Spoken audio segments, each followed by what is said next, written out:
नमस्कार साथियों, कैसे हैं आप सब। संडे मोटिवेशन मंत्रा में आपका स्वागत है। और पिछले 2 लेक्चर्स से मैं स्कूल स्टूडेंट्स की लाइफ के बारे में, उनके करियर के बारे में बात कर रहा हूं।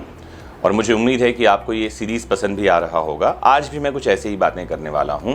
अगर आप 18 से लेकर 25 साल तक की एज ग्रुप में आते हैं तो ये लेक्चर आपके लिए बहुत काम का है। और अगर आप ऐसे किसी एज ग्रुप में आने वाले बच्चे के माता पिता हैं तो भी आपके लिए ये बहुत काम का है। ध्यान से जुड़ जाइए, कुछ मिनट अपने मुझे दे दीजिए और उम्मीद करता हूं कि यहाँ से आपका जीवन बेहतर हो सकेगा। देखिए, पहली बात तो ये है कि ये जो एज ग्रुप है ये बहुत ही जीवन का क्रूशियल टाइम है। क्यों है उसके पीछे का रीज़न ये बता दूं। पहले तो फुल ऑफ एनर्जी आप होते हैं यहाँ पर में। दूसरा, यहाँ से आपका जीवन एक टर्निंग पॉइंट ले रहा होता है क्योंकि स्कूल छूट रहा होता है, आप कॉलेज में एंटर कर रहे होते हैं, आप किशोर यानी एडोलेसेंट से यूथ यानी युवा बन रहे होते हैं, एडल्ट हो रहे होते हैं आप। और ये समय इंपॉर्टेंट इसीलिए भी है क्योंकि हमारे पास आज की डेट में इंफॉर्मेशन के बहुत सारे सोर्सेस हैं और हर एक सोर्स हमको सिर्फ और सिर्फ कंफ्यूज कर रहा है, पाथ यानी रास्ता नहीं दिखा रहा है। तो कुछ बातें ध्यान में रखिए, अगर आप इन बातों को अपना लेंगे इस समय तो जीवन आने वाला बेहतर होगा। और मुझे धन्यवाद आप बाद में दे लेना। सबसे पहली बात ये कि अपने भीतर एक स्किल डेवलप कीजिए। स्किल होता है कुछ ऐसी लर्निंग जो आपको अर्निंग का एक साधन देगी।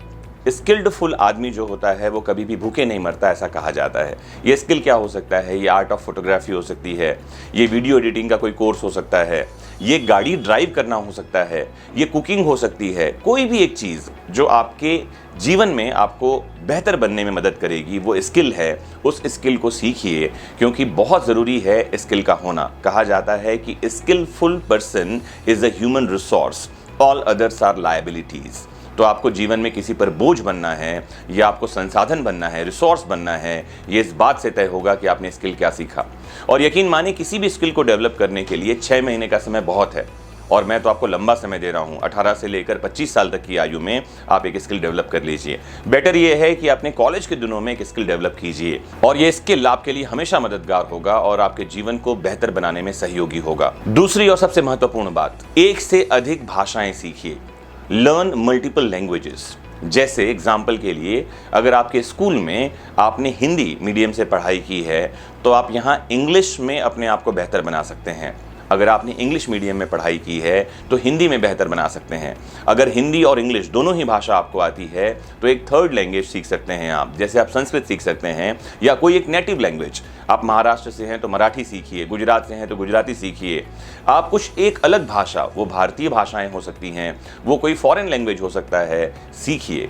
क्योंकि लैंग्वेज का सीखना आपको एक अलग इंसान तो बनाएगा ही बनाएगा, आपकी कम्युनिकेशन को तो बेहतर करेगा ही करेगा, ये आपके मेंटल डेवलपमेंट में भी सहयोगी होगा। तीसरी और महत्वपूर्ण बात, किसी भी एग्जाम के लिए एक लिमिटेड टाइम दीजिए। जैसे अगर आपने सोचा है कि आपको सिविल सर्विसेज की तैयारी करनी है, आपको जुडिशरी में जाना है, आपको डिफेंस सर्विसेज में जाना है, तो तय कीजिए कितना समय आप देंगे। वो 1 साल हो सकता है, वो 2 साल हो सकता है, वो 3 साल हो सकता है, वो 5 साल हो सकता है, but there must be a limited time frame. देखिए दोस्तों, जीवन एग्जाम्स की तैयारी करने और एग्जाम देने के लिए ही नहीं बना है, जीवन जीने के लिए बना है। कहा भी गया है कि धूप में निकलो, घटाओं में नहाकर देखो, धूप में निकलो, घटाओं में नहाकर देखो, जिंदगी क्या है किताबों को हटाकर देखो। तो सिर्फ और सिर्फ किताबों में पढ़े रहना जीवन नहीं है। एक लिमिटेड टाइम फ्रेम दीजिए, अपना 100% लगाइए। रास्ता मिला तो बहुत बढ़िया, नहीं मिला तो कहिए धन्यवाद।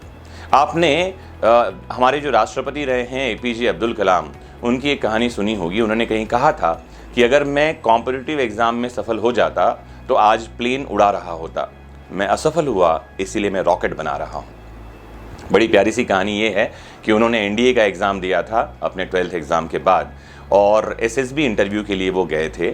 और बड़ी प्यारी सी बात यह है कि उनके पास जाने के लिए पैसा नहीं था रामेश्वरम से, तो उनकी बहन ने अपने सोने के कड़े गिरवी रख दिए थे।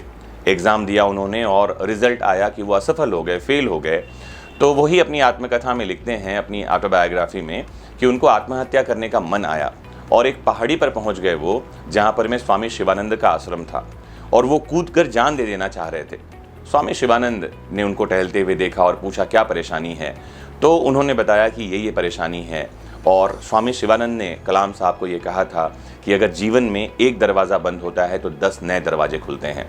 जीवन का अंत नहीं हो जाता किसी एक असफलता से, तो एक बात जो आपको ध्यान में रखनी है यहाँ पर में वो ये कि एक समय दीजिए अपने आप को, झोंक दीजिए पूरी तरह। सफलता मिली तो मालिक को धन्यवाद दीजिए, नहीं मिली तो 2 बार धन्यवाद दीजिए और इसके बाद कुछ और करने में लग जाइए। पूरा जीवन एग्जाम की तैयारी में नहीं लगाना है, इस बात को आपको नोट करना है। चौथी और सबसे महत्वपूर्ण बात, ग्रेटिट्यूड यानी कृतज्ञता का गुण विकसित कीजिए। कृतज्ञता क्या होता है? जब भी कभी कोई आपके लिए छोटा सा भी कोई काम करे उसको धन्यवाद दीजिए। ईश्वर को धन्यवाद दीजिए क्योंकि आपके पास एक सूरज है जो आपको धूप दे रहा है, पानी है आपके पास पीने के लिए, खाने के लिए खाना है तो धन्यवाद दीजिए। हर उस एक व्यक्ति को धन्यवाद दीजिए जो आपके लिए किसी न किसी तरह सहयोगी हो रहा है। कंप्लेंट करने की जो आदत है उससे उबरिए और धन्यवाद देने की आदत को विकसित कीजिए। यही समय है जीवन का जब आपको हम्बल हो जाना है, पोलाइट हो जाना है, विनम्र हो जाना है और दूसरों के प्रति मन में सम्मान की भावना जगानी है। आज के समय कहा यह जा रहा है कि आपको नारी मात्र का सम्मान करना चाहिए, महिलाओं का सम्मान करना चाहिए। मैं उससे एक कदम और आगे बढ़कर कहता हूं, आपको हर एक का सम्मान करना चाहिए, चाहे वो नारी है, चाहे वो नर है, चाहे बुजुर्ग हैं, चाहे बच्चे हैं। हर किसी के लिए मन में सम्मान की भावना व्यक्त कीजिए।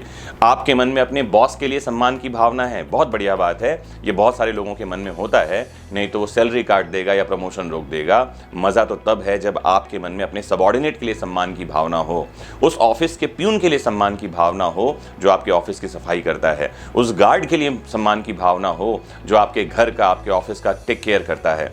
तो मन में सम्मान की भावना विकसित कीजिए, हर एक के लिए विनम्र हो जाइए। यही उम्र है जब आपको विनम्रता विकसित करनी होगी। अंतिम और सबसे महत्वपूर्ण बात, सूचना और ज्ञान, नॉलेज और इंफॉर्मेशन में अंतर करने का गुण, क्वालिटी विकसित कीजिए। इन्फॉर्मेशन क्या है? जो कुछ भी हम कहीं से गैदर कर रहे हैं वो इन्फॉर्मेशन है। वो सही है, गलत है, क्या है, इसके बारे में हमको कुछ नहीं पता होता और आप उसको ही नॉलेज समझ लेते हैं। कई बार हमारे पास कई सारी इन्फॉर्मेशन होती है और हम समझ लेते हैं उन इन्फॉर्मेशन को ही अपना ज्ञान और हम अपने आप को ज्ञानी समझने लगते हैं।